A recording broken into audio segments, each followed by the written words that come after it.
Bonjour à toutes et à tous, j'espère que vous allez très bien. Dans ce premier podcast, dans cette première vidéo, je suis en compagnie de Georges. Bonjour Nathan. Alors dans cette vidéo, on va parler de ta carrière d'avocat et aussi tu as eu une carrière aussi de comédien. On va aussi pouvoir discuter de tout cet univers-là finalement. Alors je te laisse te présenter. Eh bien, comme tu viens de le rappeler, j'ai d'abord été avant tout avocat, au terme d'un long conflit avec mon père, qui était lui aussi avocat et qui voulait que je sois avocat, alors que moi, je n'avais pas du tout cette envie-là à l'époque.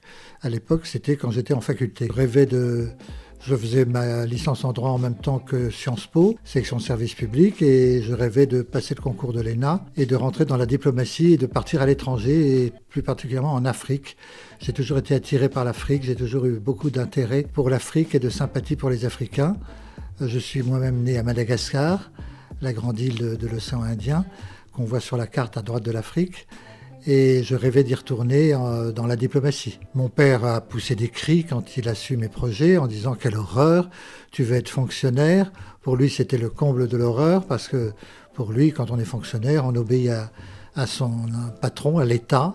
On n'est pas libre de ce qu'on doit dire, de ce qu'on peut dire, de ce qu'on peut faire. Et il a insisté en ignorant mes projets vers la diplomatie pour que je poursuivre mes études de droit en passant le certificat d'aptitude à la profession d'avocat que j'ai passé, que j'ai obtenu.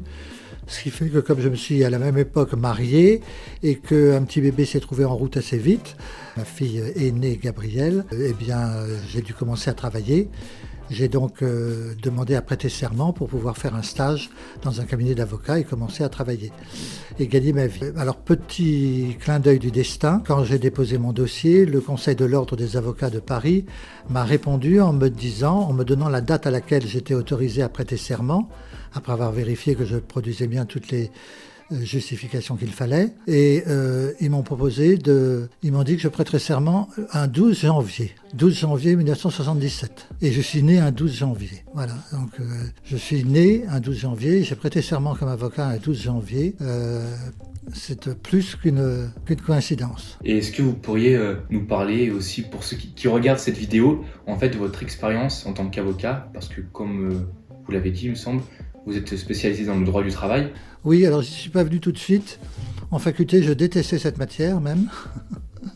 J'avais pratiquement fait un pass dessus. Et puis, quand j'ai prêté serment, que je suis rentré dans un cabinet, on m'a donné des dossiers de droit du travail à traiter et je me suis aperçu que c'était passionnant. Et que c'était passionnant aussi bien côté employeur que côté salarié. Parce que tous les employeurs ne sont pas des petits saints, loin de là, et tous les salariés ne sont pas non plus des petits saints, loin de là. Donc, j'ai découvert l'intérêt humain du droit du travail. Parce que c'est le droit qui permet quand même à chacun de travailler, de vivre et de faire vivre sa famille quand on a une famille. Donc c'est important. Mais pour que les gens puissent vivre et faire vivre leur famille de leur travail, il faut qu'il y ait des entreprises qui tournent et qui ne déposent pas le bilan.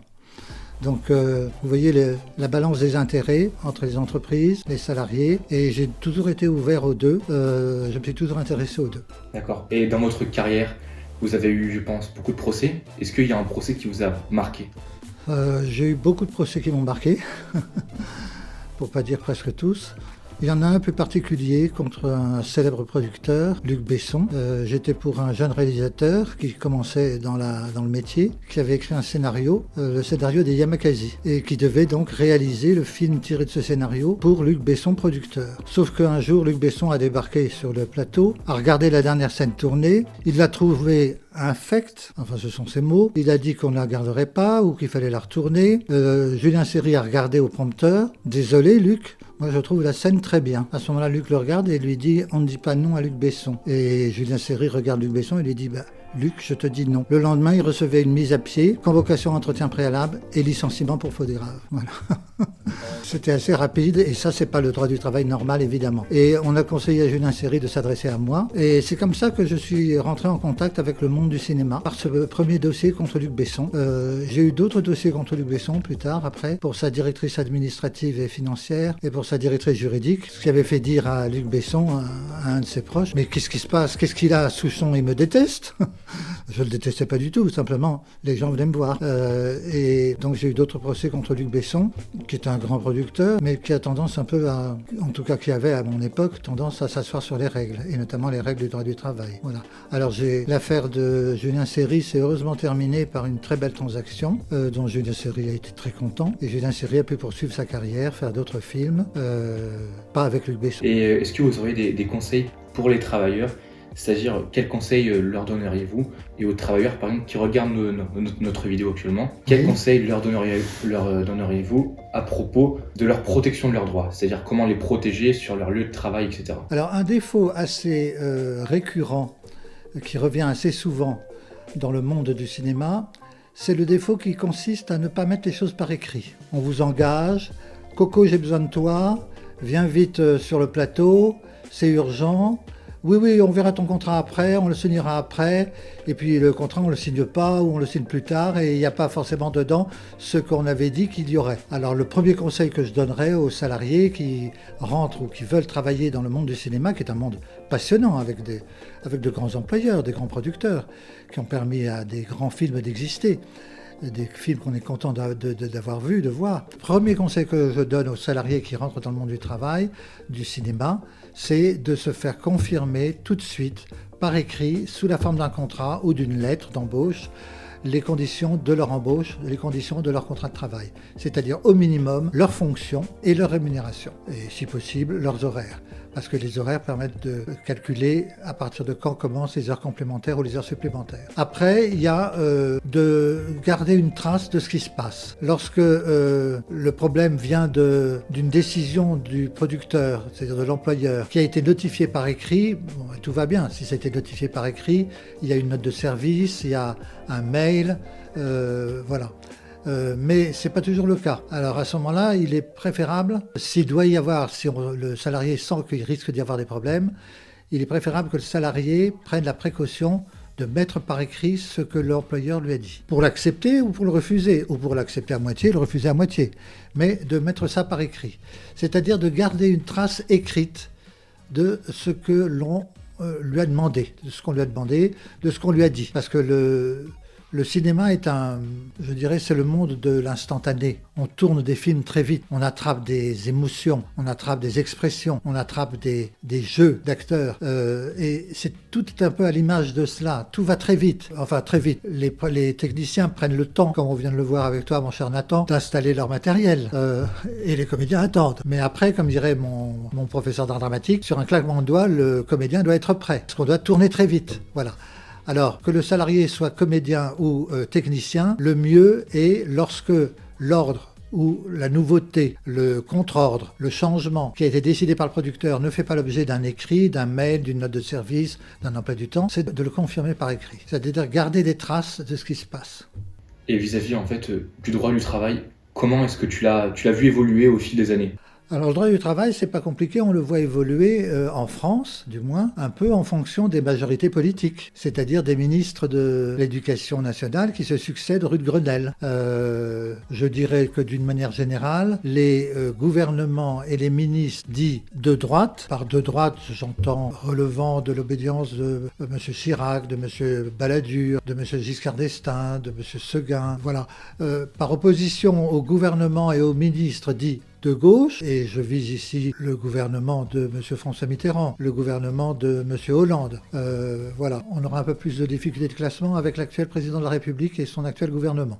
Mais là, je laisse à chacun de voir, lieu de voir. Mais d'une manière générale, je dirais que les gouvernements et ministres de droite sont sensibles aux problèmes des entreprises. Les gouvernements et ministres dits de gauche sont plus sensibles aux problèmes des travailleurs. Mais ceci étant, on voit quelquefois l'inverse. C'est-à-dire qu'on voit des gouvernements et des ministres de droite prendre des mesures de protection des travailleurs pour ne pas se voir reprocher de ne pas se soucier d'eux.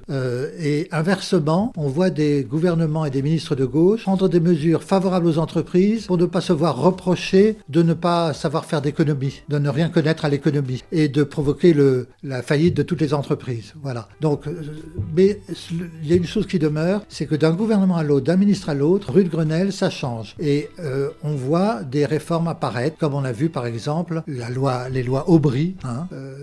Il y a des séries de réformes qui sont arrivées comme ça, en fonction du ministre qui était rue de Grenelle, en fonction du gouvernement qui était en place.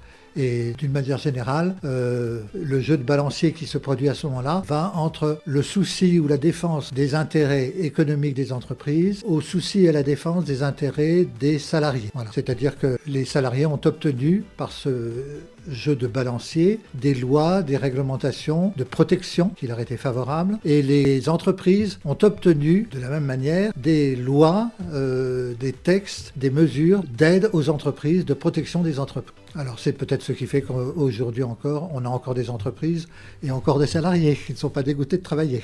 C'est ça. Et on va dire, sur le plan mentalité, quelle mentalité avez-vous adoptée pour réussir en tant qu'avocat et pour arriver à concilier aussi, on va y venir juste après, pour arriver à concilier votre carrière de comédien et votre carrière d'avocat? Alors pour ce qui est du métier d'avocat, je me suis rendu compte que la caractéristique de ce métier, qui est extrêmement gratifiante et qui fait que je n'en veux pas à mon père de m'avoir poussé dans cette voie, je l'en remercie au contraire, c'est que c'est un métier où vous venez en aide aux autres. En cela, c'est un métier qui est très gratifiant. C'est un métier qui vous rend heureux, que vous êtes heureux de faire, que vous êtes heureux d'exercer. C'est d'ailleurs le premier conseil que je donne aux jeunes que je croise, avec qui je peux discuter de ces questions-là. C'est surtout orientez-vous vers un métier dont vous pouvez raisonnablement penser que vous l'aimerez, que vous serez heureux de le faire. C'est la première gratification, c'est la première récompense de la peine qu'on peut se donner en travaillant. Et la première récompense du métier d'avocat, quand vous venez en aide aux gens qui vous le demandent, qui viennent vous demander des conseils, qui viennent vous demander de les aider, de les sortir de la mauvaise situation dans laquelle ils se sont quelquefois mis, eh bien la première récompense, c'est que ça rend heureux. Voilà, alors donc c'est ça qui vous motive et ça vous permet de constater que pour bien exercer ce métier, il faut savoir se mettre à la place des gens, comprendre leur situation, comprendre ce qu'ils ressentent, mais en gardant une certaine indépendance de jugement. Parce que si vous ne le faites pas, ils n'ont pas besoin de vous. Voyez, il faut avoir un peu de recul pour donner de bons conseils. Et alors maintenant, on va pouvoir transitionner sur votre carrière de comédien. Est-ce que le domaine de la comédie vous a toujours intéressé ou c'est justement, par exemple, le procès que vous m'aviez dit précédemment qui vous a vraiment plongé dans cet univers-là? Il y a plein de choses qui m'ont conduit vers cet univers-là. Si j'y réfléchis un instant, il y a le fait qu'un très grand professeur d'art dramatique est venu me demander des conseils sur sa situation en France, les autorisations qu'il devait demander, et que j'ai été sidéré de découvrir ce professeur et son enseignement. Il s'agit de M. Jacques Walzer, qui est un très grand professeur d'art dramatique et qui enseigne ce qu'on appelle la méthode organique. C'est une méthode assez proche finalement de celle que l'avocat utilise pour se mettre à la place des gens, voyez.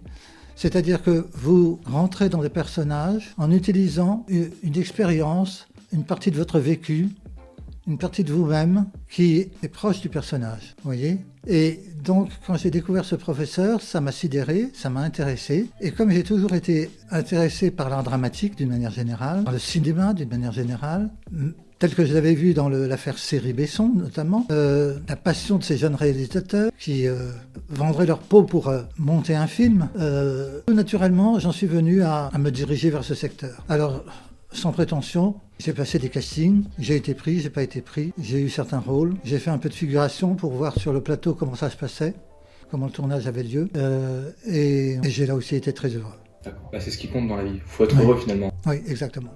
Et est-ce qu'il y a des films dans lesquels vous êtes apparu? Alors oui, pour signaler un des plus récents, Erreur de la banque en votre faveur, avec Gérard Lanvin, Daroussin, qui est un film à mourir de rire. Dedans, je fais un invité qui ne manque pas de besoins, qui ne manque pas de moyens, qui se plaint d'avoir été cambriolé et qui dit que le pire, c'est qu'il va devoir tout racheter. Voyez. J'ai aussi joué le rôle du pasteur Morand, qui est un pasteur qui a réellement existé en Suisse. C'était d'ailleurs un film suisse, L'année du Capricorne, dans lequel j'ai joué le rôle du pasteur Morand, qui était un homme très bon, qui s'est occupé de recevoir les réfugiés hongrois quand ils ont fui la Hongrie en 1956, quand les Russes ont envahi la Hongrie avec leurs chars. Et il les a reçus, il les a nourris, il les a logés. C'était un homme extrêmement bon. Et j'ai justement utilisé pour ce rôle la technique organique de Jacques Walzer. Et ça a très bien fonctionné. Parce que j'étais dans un tournage près de Zurich et tous les figurants étaient des Suisses allemands qui ne parlaient pas un mot de français. Et moi, je ne parlais pas un mot d'allemand. Mais quand je faisais mon travail, je rayonnais la bonté. J'attirais vers moi des figurants allemands qui disaient « Oh !» Enfin, ils le disaient en allemand, évidemment. Ils disaient à leur producteur « Oh, on dirait vraiment un pasteur !» Parce qu'ils me trouvaient bon, rayonnant la bonté. Et comment je faisais pour ça ? Ben, j'imaginais, c'était un conseil de Jacques Walzer, que mon cœur était un brasier qui donnait de la lumière et de la chaleur. Vous voyez les mouvements que je fais avec mes mains, naturellement ? Je donne de la lumière, je donne de la chaleur. Et les gens recevaient cette lumière et cette chaleur, invisible. Parce qu'il n'y avait que moi qui le savais. Et ça fonctionnait, ils se sentaient attirés vers moi. Il y en avait qui me donnaient des bonbons. Donc, voilà. J'ai fait d'autres films, mais enfin, je ne vais pas vous faire la liste. Moins intéressant ou moins marquant, mais je sais que j'ai chaque fois été heureux des rôles qu'on m'a donnés. C'est ce qui compte. Oui, absolument. Alors, pour encore une fois transitionner, est-ce qu'il y a des similitudes, des choses qu'on retrouve en commun entre la préparation d'un rôle dans un film et la préparation d'un procès ? Alors oui, tout naturellement par le fait qu'on est un être humain dans les deux cas, avec ses points forts, ses faiblesses, et que on a dans les deux cas à convaincre quelqu'un. Dans le cas de l'avocat, il va avoir à convaincre le ou les juges devant lesquels il va plaider. Dans le cas du comédien, il va avoir à convaincre les techniciens qui sont tout autour déjà, parce que ça c'est un très bon thermomètre. On voit souvent pendant les tournages, aux réactions des techniciens, qu'on a été bon ou pas. Mais à terme, ce n'est pas le seul public évidemment, c'est le public, the public, pour toi public, comme dirait Franck Dubosc, le grand public qui est le destinataire de votre prestation et pour lequel cette prestation doit être convaincante, émouvante, drôle, suivant le cas évidemment. Donc dans les deux cas, il faut bien se préparer. C'est très bien d'improviser. On peut avoir d'heureuses surprises dans l'improvisation, des surprises drôles, des choses inattendues. Elia Kazan, qui faisait tourner Marlon Brando, disait qu'avec Marlon, on faisait 17 prises, il y en avait 17 bonnes, mais aucune n'était identique à l'autre. Parce que Marlon Brando était un comédien vivant, qui se laissait vivre devant la caméra et qui laissait ses émotions sortir, qui laissait ses pensées s'exprimer, qui laissait son être apparaître et qui le laissait pas, et ça sortait pas chaque fois de la même manière. Donc et puis qui jouait avec tout ce qui pouvait arriver. Sa partenaire laisse tomber son gant, je crois que c'était dans le film Sur les quais, il le ramasse et très doucement il retourne les doigts du gant qu'il a ramassé, ce qui est assez sensuel évidemment et plein de sous-entendus. C'était pas prévu, c'était pas écrit au script, on lui avait pas demandé de le faire et il l'a fait. Et la prise est extraordinaire. Et il y en a des tas d'autres, comme ça. Avec lui, il y en avait des tas d'autres. On avait, je dirais, l'embarras du choix. Donc, il faut bien se préparer. Et il faut se préparer à rentrer dans une histoire, dans les deux cas. D'accord. Dans un personnage. Et dans le monde, on va dire, du cinéma, est-ce que vous avez pu, par exemple, lors des castings que vous avez pu passer, voir qu'il y avait, en fait, on va dire, tout l'inverse de la solidarité, des clans qui pouvaient se créer contre, on va dire, des gens qui faisaient partie à part entière d'un film ? Alors oui, c'est vrai que ça arrive, mais c'est toujours arrivé. Je dirais que de ce point de vue-là, malheureusement, c'est pas une nouveauté, hein. C'est pas une nouveauté, il y a toujours eu des clans et des injustices. Et au niveau, on va dire, du droit en lui-même, est-ce que, dans un procès, il peut parfois y avoir cas de corruption, où c'est quand même relativement visible ? Oui, ça peut arriver, mais je dirais pas plus que dans un autre secteur professionnel. La corruption, là aussi, c'est humain. Hein, c'est un défaut, c'est très grave, ça peut avoir des conséquences très graves, mais on ne peut pas dire qu'il y en ait plus dans le cinéma qu'ailleurs. D'accord, parce qu'en fait... mais il y en a, c'est sûr. On peut comprendre que dans tous les domaines, il y a des corrompus, il y a de la corruption. Oui. Mais c'est peut-être en ça que vous... C'est pas toujours eux qui gagnent, hein, attention. Oui, bien sûr. C'est peut-être en ça que votre rôle, parfois, c'est de l'éviter lors des procès, ta maîtrise de la justice, de permettre, on va dire, à ceux qui l'ont subi de pouvoir retourner la balance. Tout à fait, que les choses soient rectifiées. Moi, ça m'est arrivé de défendre des gens. Je me souviens d'un cadre, c'était un handicapé. Il était pris dans l'entreprise pour répondre au pourcentage d'handicapés que les entreprises doivent prendre et qui leur permettent de bénéficier d'aides ou d'avantages. Et il avait été licencié entre Noël et le jour de l'an. Et je l'ai reçu le soir du jour de l'an dans mon bureau. On a préparé une lettre qui a été très importante et qui nous a permis de gagner le dossier. Et il m'a remercié tard, en pleurant, et en disant « Heureusement que vous avez été là ce jour-là ». Donc l'important, c'est d'être là, au bon endroit et au bon moment. Que ce soit en tant qu'avocat, en tant que comédien, c'est pareil. Ok, dans la vie en général, finalement. Oui. Et c'est pour ça qu'il faut être très ouvert, il faut être très ouvert aux autres. Moi, c'est ce que m'a apporté le cinéma, parce que j'avais tendance, plus jeune, à, par éducation, hein, par éducation, on ne regarde pas les gens dans les yeux, on ne scrute pas leur comportement. Si on a l'impression qu'ils vont mal, surtout on ne leur en parle pas. Vous voyez ? Et en fait, c'est un tort. Il faut au contraire comprendre ce que les gens ressentent Oui, et parfois se mettre à leur place pour les comprendre. exactement. En fait, comment vous avez réussi, comment tu as réussi à concilier ta vie d'avocat, ta vie de comédien et ta vie privée? Parce que c'est quand même un tout qui peut, même actuellement, par exemple si je prends mon cas à moi, où je suis encore un lycéen qui combine mon activité à l'école, mon activité entrepreneuriale qui est à côté juxtaposée, mon sport et ma vie privée. Oui. Vous avez réussi, comment tu as réussi à combiner tout ça? Il faut pas se prendre la tête, il faut éviter d'être égoïste, c'est-à-dire éviter de donner la priorité à ce qui te plaît par rapport à d'autres choses dont tu dois t'occuper, comme ta famille si tu as une famille, ta femme si tu as une femme, tes enfants si tu as des enfants. Et puis sinon, entre les métiers, je dirais que j'ai eu relativement de la chance. Je n'ai pas eu souvent de dilemme où j'aurais dû choisir entre un métier ou l'autre. Les choses se sont bien combinées. Et pour ça, il faut être souple, il faut être ouvert. On vous propose un rôle, on vous propose un casting, vous le passez, vous êtes pris, et ça tombe bien. J'ai rien d'impérieux qui m'empêche de prendre le rôle et de le jouer le jour où il faudra le jouer. C'est aussi en fait les événements, comme vous l'avez dit précédemment, qui arrivent au bon endroit au bon moment. Voilà, c'est ça. Il faut prendre ce qui vient. Il faut avoir les mains ouvertes. Voilà. Donc en fait, à travers votre propos là, vous venez en fait finalement de donner des conseils à nous, aux jeunes, qui voudraient par exemple concilier en tout. Oui, exactement. Ne croyez pas que ça n'est pas possible. Ne vous désespérez pas, ne baissez pas les bras, ne renoncez pas. Et est-ce que l'industrie du cinéma en elle-même, donc la production, etc., vous l'avez vu drastiquement évoluer au cours des dernières années?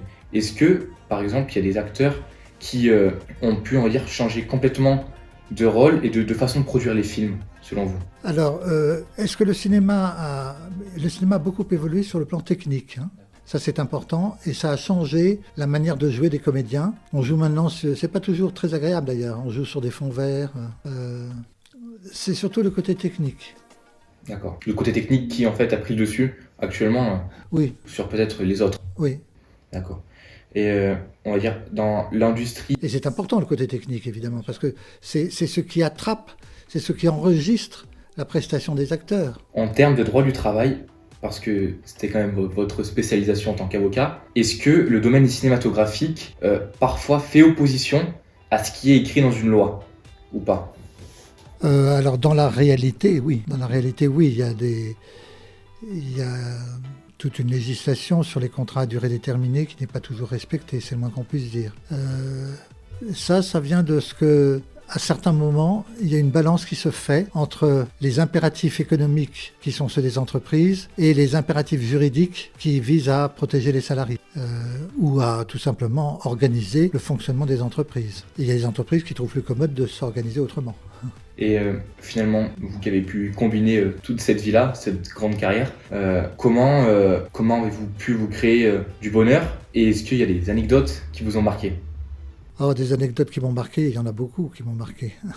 Mais moi, ce qui m'a surtout rendu heureux et qui a été source de moments émouvants ou drôles, c'est d'être, je dirais, sur le terrain, le nez dans le guidon, avec le réalisateur, parce que je suis souvent intervenu pour des réalisateurs ou des scénaristes, c'est-à-dire des auteurs de scénarios. Et quelquefois, il faut dire que les gens qu'on défend se trouvent dans des situations drôles, paradoxalement drôles, dont ils rient eux-mêmes. D'accord. Et qui m'ont fait rire. Donc en fait, ce que vous rencontrez, ça participe à votre bonheur aussi? Oui, bien sûr. Par exemple, après avoir défendu Julien Serry contre Luc Besson, j'ai vu arriver sa directrice juridique et sa directrice financière. Elles ont commencé par m'envoyer quelqu'un qui m'a téléphoné en me disant « Je ne peux pas vous dire mon nom, mais je voudrais savoir si vous acceptez de prendre des dossiers contre Luc Besson. » Alors je dis « Oui, mais à ce moment-là, il va falloir me donner votre nom. » Et j'ai fini par savoir que c'était le mari de l'une de mes clientes. Parce que finalement, c'est vrai qu'en fait, on le retrouve même dans le domaine de l'entrepreneuriat. Pour dire, faire une demande, des fois on hésite. On hésite à s'adresser directement à la personne. Et parfois, on passe par un intermédiaire par peur en fait d'avoir ne serait-ce qu'une mauvaise réponse. Par exemple, dans le cas où vous auriez décliné en fait... Oui, je comprends ce que vous voulez dire, oui. par ce fait, il faut toujours oser. Mais ça, c'était drôle parce que ça avait l'air d'un complot, de quelque chose de très mystérieux. Voilà, je voudrais savoir si vous pouvez prendre un dossier contre Luc Besson, mais je ne peux pas vous dire mon nom. Et votre vie en général, est-ce qu'il y a des aspects qui se sont entrecroisés de manière inattendue? Parce que c'est quand même des choses auxquelles on ne s'y attend pas et qui peuvent parfois avoir des conséquences pour le moins positives et pour le moins négatives. Oui, mais alors là, ça nous entraînerait très loin. Mais qu'est-ce que je peux vous dire? Je dirais que comme j'ai toujours été heureux de faire ces deux métiers, avocat ou comédien, je dirais que ça a bénéficié à ma femme et à ma famille, qui ont vu un mari et un père heureux de faire ce qu'ils faisaient. C'est un peu égoïste, c'est un peu insuffisant, et je dois reconnaître que ça ne m'a pas toujours permis d'être là quand il fallait pour ma femme ou pour mes enfants. Parce que c'est vrai que le temps, chaque journée n'a que 24 heures, et même si vous travaillez pas loin de 24 heures, il y a une limite, et il y a un moment où vous devez faire des choix, vous faites des choix, vous êtes contraint de faire des choix, vous vous laissez contraindre de faire des choix, alors quel est le degré de culpabilité? J'en demande pardon à ma femme, j'en demande pardon à mes enfants. Bon, ils m'ont souvent taquiné à ce sujet, donc j'espère qu'ils ne m'en veulent pas trop. C'est ça, en fait, tout ce qu'on fait finalement aura des influences sur notre entourage, quoi. Oui, Okay. Oui, bien sûr, bien sûr. On n'est pas seul dans la vie. Et heureusement. Oui, c'est sûr, parce que avancer seul c'est bien, mais avancer à plusieurs aussi, oui. Ça permet parfois d'aller plus vite. Oui, alors ça, vous dites quelque chose d'important, avancer à plusieurs. Qu'est-ce qu'il faut faire? Il faut mettre dans le coup sa femme, ses enfants. J'ai amené mon fils au stage de Jack Valzer, au stage d'art dramatique de Jack Valzer, alors qu'il était haut comme 3 pommes. Bon, maintenant, il est papa de 2 garçons. Jack Valzer lui a demandé s'il avait aimé, parce qu'il avait vu une scène, et Philippe a répondu « Oh oui, c'était comme au cinéma ». D'accord. Et en fait, cette notion en fait, d'avancer à plusieurs, ça permet, comme je dis précédemment, en fait, d'aller plus vite. Mais est-ce qu'avancer tout seul ne permettrait pas d'aller plus loin? Parce qu'on est quand même plus libre tout seul. Oui, c'est vrai, mais je pense qu'on s'appauvrit en étant seul. On s'appauvrit, et moi j'ai toujours tenu à tenir tous les aspects de ma personne, de ma vie, ensemble, et pas en lâcher un pour l'autre. Savoir en fait prendre soin de notre entourage, oui. sans réellement en fait... Voilà, j'aime faire du sport, je fais du sport régulièrement, c'est comme ça qu'on s'est connus, donc qu'on s'est rencontrés, mais il faut savoir en faire de manière raisonnable et pas, comme certains, passer son temps dans la salle. Mais vous avez fait du sport, qu'est-ce que vous avez pu pratiquer et en quoi le sport a-t-il pu influencer votre manière d'interagir avec les autres et de travailler? Ah, ça c'est une bonne question. Peut-être que ça m'a évité d'être désagréable avec certains, parce que j'avais mis toute ma hargne avant. J'ai fait de la lutte gréco-romaine, de la lutte libre, de la boxe anglaise, et j'ai terminé par le jiu-jitsu brésilien. Alors vous voyez... Et ce que j'adorais dans le jiu-jitsu brésilien, parce que je ne dirais pas que tous les coups sont permis, mais il n'y a pas de limite du genre vos épaules ne doivent pas toucher le sol ou des choses comme ça. Et donc c'est très gratifiant de finaliser son adversaire avec une clé alors qu'on est sous lui et qu'il ne s'attend pas du tout. Et en général, j'ai souvent commencé mes combats en écrasant mes adversaires. Alors ils s'en sont vengés à la fin d'une année. J'ai entendu tous sur Coleman, c'est comme ça qu'ils m'avaient appelé. Ils m'ont tous sauté dessus pour me faire payer les étouffements que j'aurais fait subir. Vous étiez un petit peu le doyen, quoi. Un petit peu, oui. Et vous avez pu aussi montrer l'exemple. Voilà. Et puis je me suis toujours bien entendu avec mes partenaires, avec mes camarades. Parce que s'entendre avec les gens qui nous entourent, c'est une chose principale. Oui. Il faut aussi... C'est vital. Voilà. Il ne faut pas laisser nos émotions aussi dicter notre vie. Voilà. Car parfois, elles influent beaucoup trop sur notre façon de penser et de travailler. Oui, et puis il y a des fois où, quand on se laisse emporter par ses émotions, après ça on se dit, mais mon Dieu, qu'est-ce que je suis bête! C'est ça. Hein? Qu'est-ce que je suis con! Excusez-moi le mot. On réfléchit, mais on se dit pourquoi on a fait ça. Pourquoi on a fait ça? Et même actuellement. Je me suis fâché pour rien, je me suis vexé pour rien. Mais sur le coup, c'est difficile d'avoir cette notion d'objectivité, quoi. Ce recul, oui. Ouais. Se dire, il fallait que je fasse ça, etc. Ouais. Parce que, surtout dans le... Ben ça s'apprend et il faut s'exercer. Mais c'est sûr que c'est toujours compliqué, mais en fait, ce que je comprends, ce que je pense, vous comprenez aussi, c'est qu'avoir un bon entourage est essentiel. C'est-à-dire qu'il faut toujours être entouré pour réussir, et pour réussir en fait dans tous les domaines. Oui, absolument. Et ça, c'est très important parce que votre entourage, c'est un peu vous qui le faites. Vous n'êtes pas seul à le faire, mais vous y participez. Est-ce que vous croyez à la phrase « Vous êtes la moyenne des 5 personnes que vous fréquentez » ? Pas du tout. Vous ne croyez pas ? Non. Quand on entend souvent dire maintenant, traîne avec 5 millionnaires, tu deviendras le 6e. Est-ce que vous êtes adepte de cette... Oh bah, je vais vite essayer de faire connaissance de 5 millionnaires. Non, je crois que la vie de chacun résulte de ce qu'il fait, qu'il devient en faisant ce qu'il fait. Donc, alors bien sûr, dans ce processus, l'entourage intervient. S'il y a un bon entourage, ça améliore, ça amplifie, ça augmente le processus de création, d'autocréation, d'amélioration, plutôt qu'un entourage mauvais. Si vous allez traîner avec des jeunes qui sont des voyous, qui font des braquages, qui cambriolent, c'est sûr que ça vous amènera rien de bon. Vous voyez, les fréquentations, j'ai entendu plutôt, dis-moi qui tu fréquentes et je te dirai qui tu es. Vous voyez, parce qu'on a tendance à vouloir fréquenter des gens qui vous renvoient à votre image. Mais justement, il faut peut-être pas toujours faire ça. Il faut quelquefois prendre sur soi et se dire non, tel type d'amis, il vaut mieux que j'évite. Bon, après, si vous tombez ami de quelqu'un qui n'était pas recommandable, tant pis, il faut voir, il y a peut-être une raison à ça. C'est comme un avocat, il ne choisit pas toujours ses clients. Il est quelquefois avocat de voyous. Moi, j'ai été voir des clients à Fleury-Mérogis, vous voyez, à la prison de Fleury-Mérogis. Donc... Après, ce qui est intéressant, ce que vous dites, c'est qu'en fait, il faut savoir en fait s'allier, il faut savoir prendre du bon chez chacun. Oui, voilà, et donner du bon. Voilà, ça. Il faut prendre la...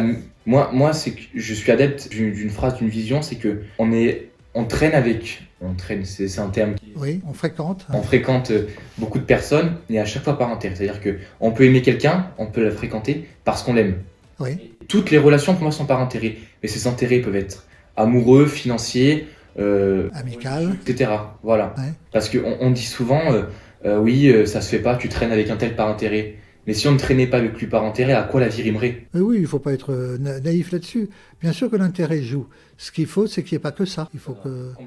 Et il faut en être conscient. Si tu fréquentes quelqu'un par intérêt, si c'est uniquement par intérêt, sache-le. Voilà, sache-le. Et tiens-en compte. Mais si tu peux y ajouter une dimension amicale, si tu peux y ajouter oui, une autre dimension, c'est mieux. Que ce soit pas que par intérêt, mais l'intérêt, c'est pas mauvais en soi. C'est ce qui nous motive, c'est ce qui nous fait bouger. Hein. Donc c'est normal là où ce serait embêtant, ce serait d'agir toujours contre son intérêt. Non, son intérêt, c'est-à-dire de faire que des choses qui sont contre ton bien, tu vois. Après, comme on dit, il y a beaucoup de choses qui on va dire, contribuent à notre bien, à notre bonheur, mais parfois, ça renvoie aussi, vous avez parlé de motivation, ce qui nous motive, mais la notion de motivation, discipline, elle aussi, elle se renvoie aux choses qui vont nous servir, mais parfois qui sont tellement difficiles à faire qu'on ne les fait pas. Ah oui. Au final, on peut procrastiner, remettre à demain, oui. Et on est anxieux, on stresse, et on se dit, pourquoi je ne l'ai pas fait? Oui. Donc c'est... Oui, alors ça c'est autre chose, c'est effectivement quand c'est difficile à faire, ça implique un effort. Ouais. Et pour certains, ça peut être très compliqué. Mais ça peut être un critère, parce que quand une chose est difficile à faire ou à obtenir, c'est peut-être justement la bonne chose pour toi. C'est que la récompense et la clé est peut-être exceptionnelle. Ouais. C'est le cas. Exactement. Voilà. Merci à tous d'avoir regardé cette vidéo, cette première vidéo, ce premier podcast avec Monsieur Georges. Alors, c'était très enrichissant, merci à vous. Et on se retrouve pour un prochain épisode qui sera peut-être seul ou peut-être avec quelqu'un. Je ne sais pas, on verra. Vous verrez sûrement. À la prochaine.